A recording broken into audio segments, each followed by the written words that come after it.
ಆಗೇನು ಮಾಡ್ಬೋದು ಲಕ್ಷ್ಮಣ ಸವದಿ ಅವರು? ಹಾಗೂ ಬಿ ಜೆ ಪಿ ಕಾಂಗ್ರೆಸ್ನ ಉಳಿತಾರಾ ಅಥವಾ ಬಿ ಜೆ ಪಿ ಹೋಗ್ತಾರಾ ಅನ್ನೋದು ಪ್ರಶ್ನೆಗಳು ಈಗ ಕೇಳ್ತಾ ಇದ್ದಾರೆ.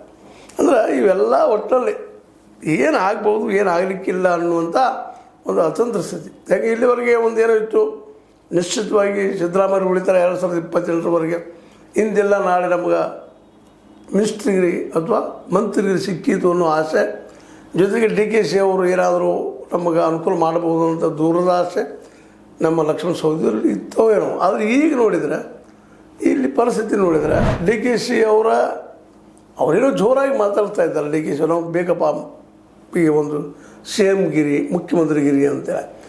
ಅದರಿಂದ ಸಹಜವಾಗಿರೋ ಸಿದ್ದರಾಮಯ್ಯರಲ್ಲೂ ಹಠಕ್ಕೆ ಬೀಳುವಂಥ ಮಾತುಗಳು ಕೇಳಿಬರ್ತಾ ಇದ್ದಾವೆ.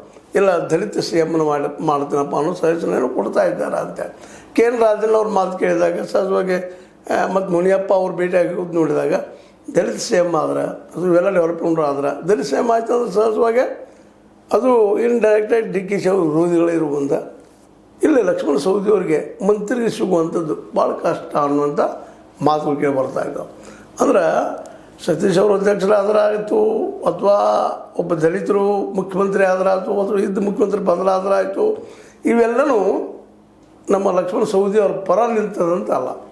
ಯಾಕೆಂದರೆ ವಾತಾವರಣ ಆ ರೀತಿ ಅದು ಅಂದಾಗ ಸಹಜವಾಗಿ ಲಕ್ಷ್ಮಣ ಸವದಿ ಅವರಿಗೆ ಇರುವ ಆಯ್ಕೆಗಳು ಏನು ಅಂತೇಳಿ, ಇರುವ ಆಯ್ಕೆಗಳಿಗೆ ತಮ್ಮ ಕ್ಷೇತ್ರಕ್ಕೆ ಕೆಲಸ ಮಾಡ್ಬೇಕು ಮಾಡಿದ್ದಾರೆ. ಒಳ್ಳೆಯ ಹೆಸರು ಅದ ಅವ್ರ ಕ್ಷೇತ್ರದಲ್ಲೇ.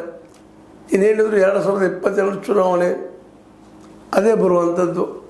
ಮತ್ತು ಇಲ್ಲಿ ನಡುವೆ ಈಗೇನಾದರೂ ಹೆಚ್ಚಿಗೆ ಇದ್ದಂಥ ವ್ಯವಸ್ಥೆ ಮುಂದೆ ಹೋಯ್ತಂದ್ರೆ ಒಂದು ಸೋಪಿಸಿದ್ದ, ಇಲ್ಲಪ್ಪ ಸಿದ್ದರಾಮಯ್ಯರು ಮುಂದುವರಿಲಿ, ಇಲ್ಲೇ ಏನಪ್ಪ ಅಂತಂದ್ರೆ ಡಿ ಕೆ ಶಿ ಅವರು 2022 ನೋಡಲಿ ಅನ್ನುವಾಗಾದ್ರೆ ಮೋಸ್ಟ್ಲಿ ನಮ್ಮ ಲಕ್ಷ್ಮಣ ಸವದಿ ಪಾಟೀಲ್ ಉಳಿತಾರನೋ.